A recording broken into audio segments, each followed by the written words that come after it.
신앙 고백 우리 하겠습니다. 나는 전능하신 아버지 하나님 천지의 창조주를 믿습니다. 나는 그의 유일하신 아들 우리 주 예수 그리스도를 믿습니다. 그는 성령으로 잉태되어 동정녀 마리아에게서 나시고 본디오 빌라도에게 고난을 받아 십자가에 못 박혀 죽으시고 장사된 지 사흘 만에 죽은 자 가운데서 다시 살아나셨으며 하늘에 오르시어 전능하신 아버지 하나님 우편에 앉아 계시다가 거기로부터 살아있는 자와 죽은 자를 심판하러 오십니다. 나는 성령을 믿으며 거룩한 공교회와 성도의 교제와 죄를 용서받는 것과 몸의 부활과 영생을 믿습니다. 아멘. 찬송가 450장 부르시죠.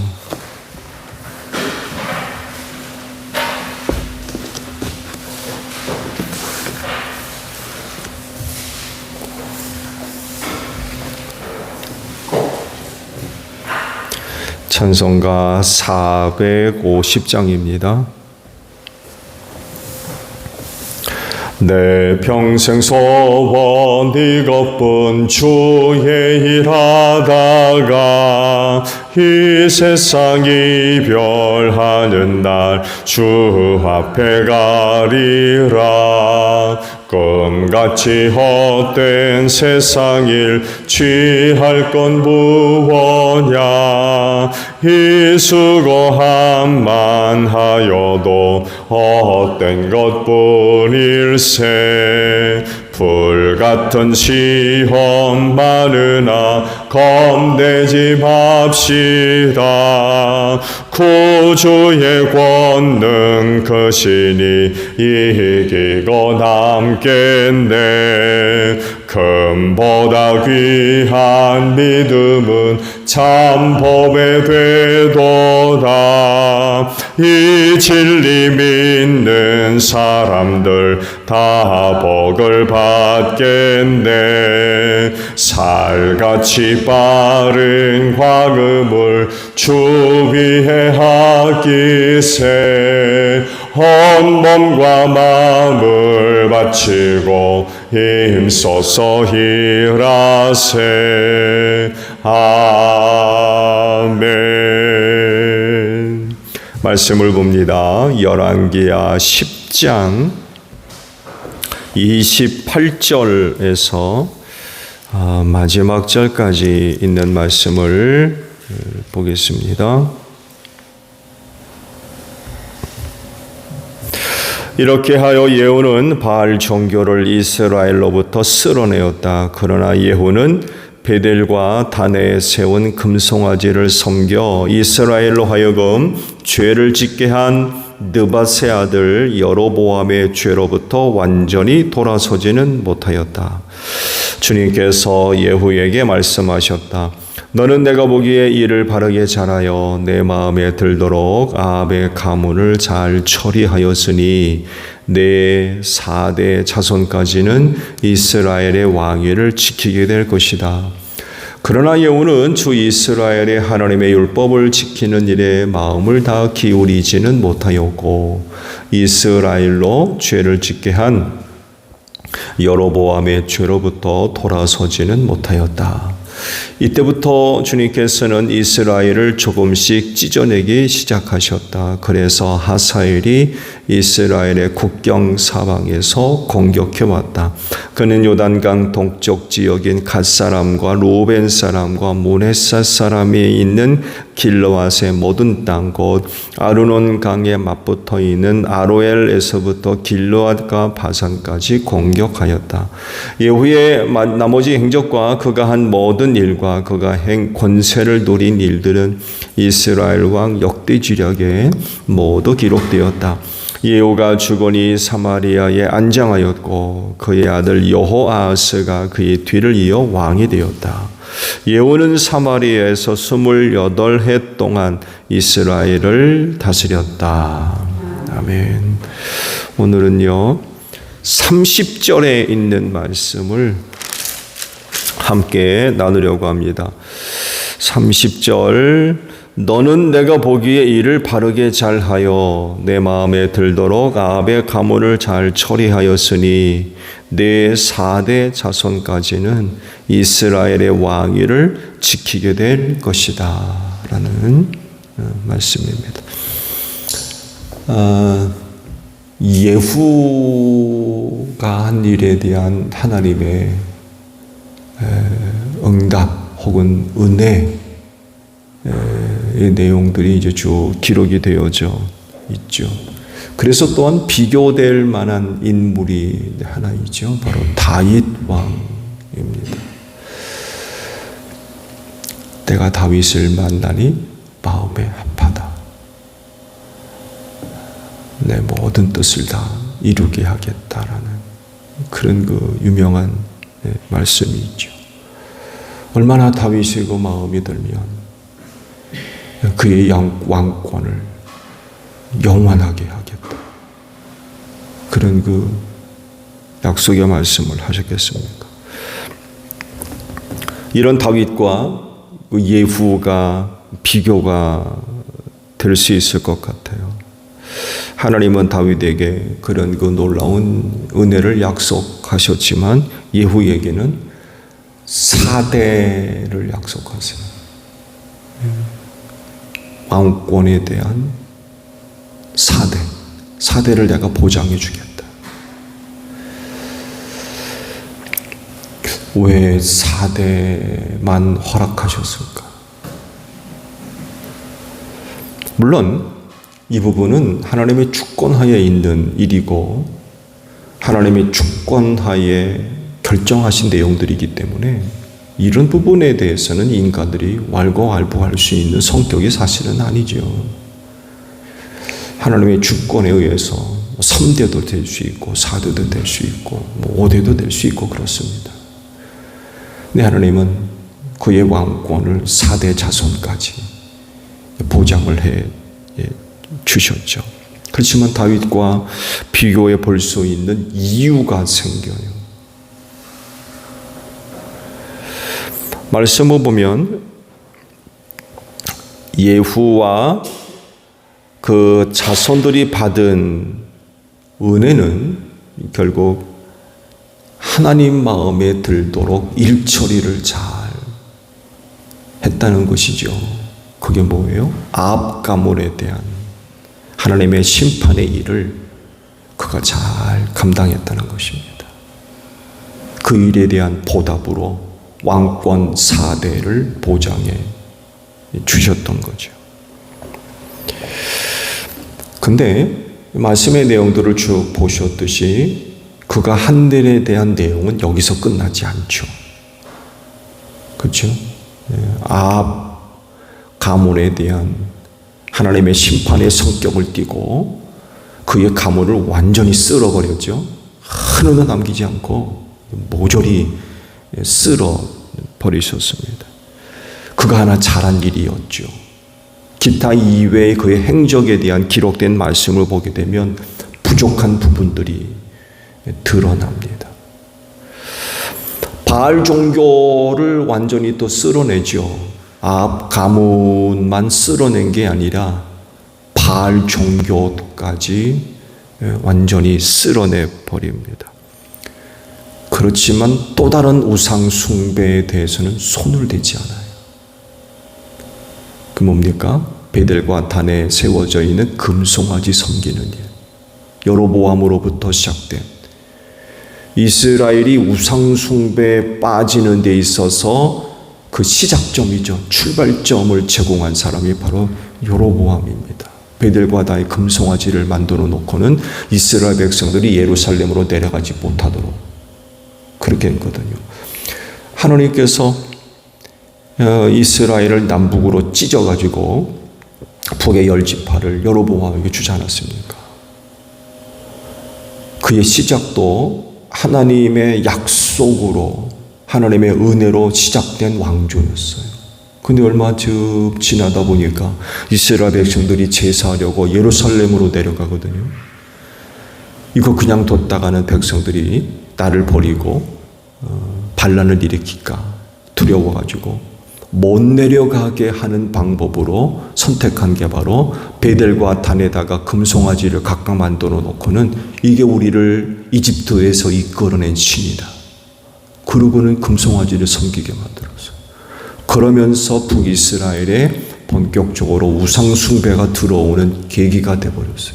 이걸 예후가 끊어버리지를 못했다는 거예요. 바알 신앙은 쓸어버렸지만, 바알 종교는 그 땅에서 완전히 쓸어버렸지만 금송아지 섬기는 일은 손을 대지 않았어요. 바알을 섬기나 금송아지를 섬기나 매한 가지 아니에요. 우상숭배인데. 한 가지 일은 잘했지만 한 가지 일은 전혀 손을 대지를 않고 자기가 오히려 그 금송아지를 섬기는 일을 했다고 그래요. 또 하나가 있죠. 그건 개인적으로 율법 지키는 일에 그렇게 열성적이지 아니었대.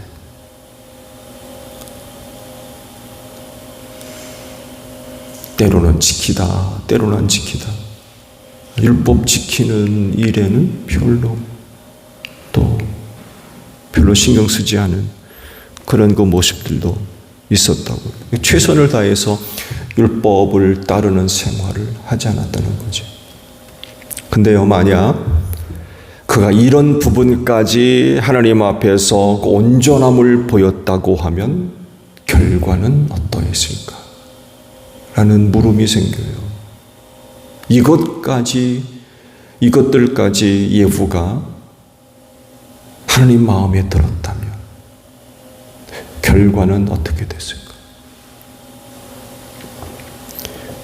왕이 4대만 허락되셨을까? 왕권 4대만 보장해 주셨을까? 그 작은 일 하나에도 왕권 4대를 보장하실 정도면 나머지 부분들까지 그가 잘 감당했다면 달라졌을 것 같아요. 얼마든지 달라졌을 것 같아요. 다윗 못지않은 그런 그 큰 은혜가 그에게 보장되는 그 은혜를 약속해 주시는 거죠.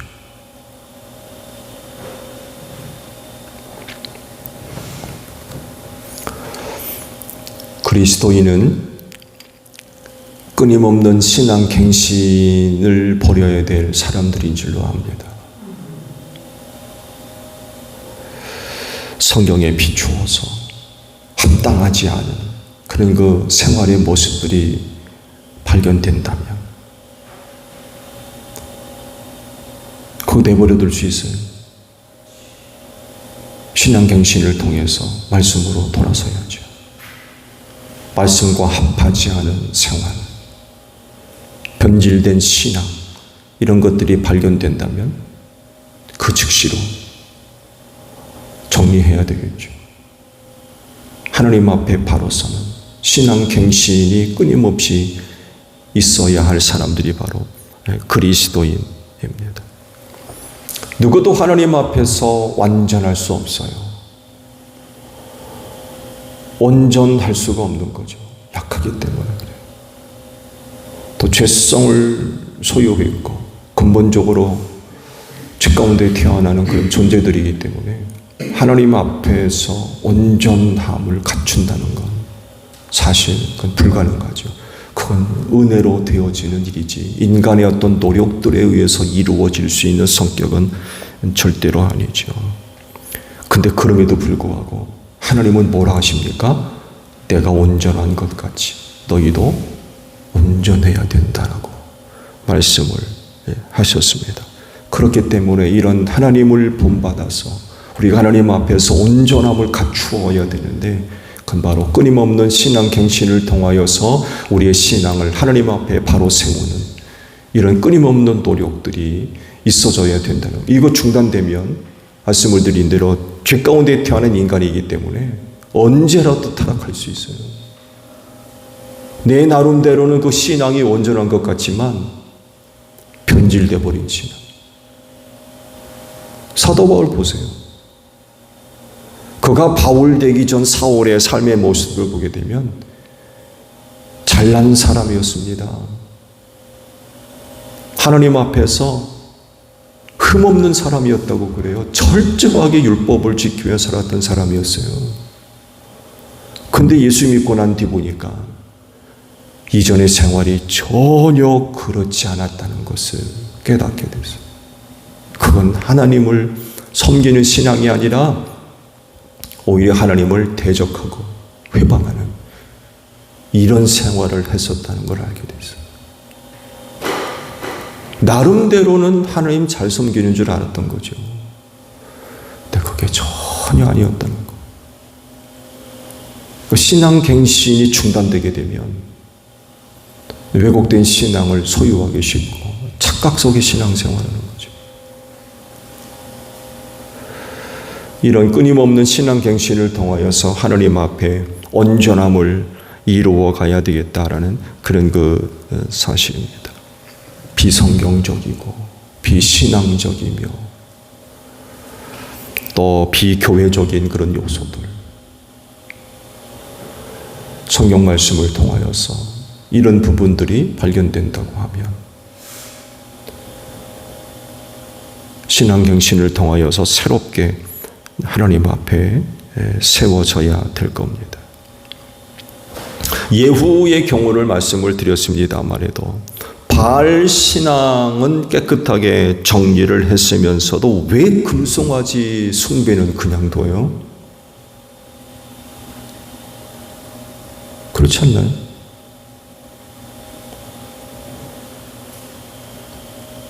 바알 종교는 그 땅에서 완전히 척결시켰잖아요. 바알 신을 섬긴다. 바알 신께 제사하려고 하니까 바알의 제사장, 선지자, 종들 다 모이라고 그러잖아요.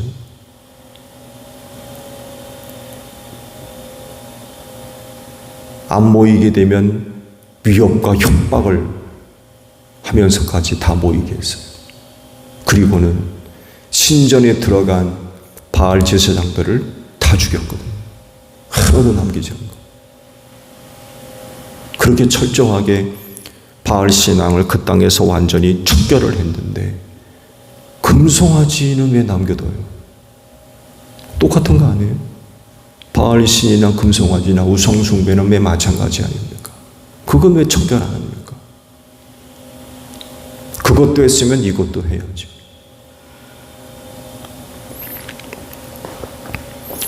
이런 모습들이 결국 하나님 앞에서 온전함을 이루지 못하는 그런 그 모습들이 될 수밖에 없는 거죠.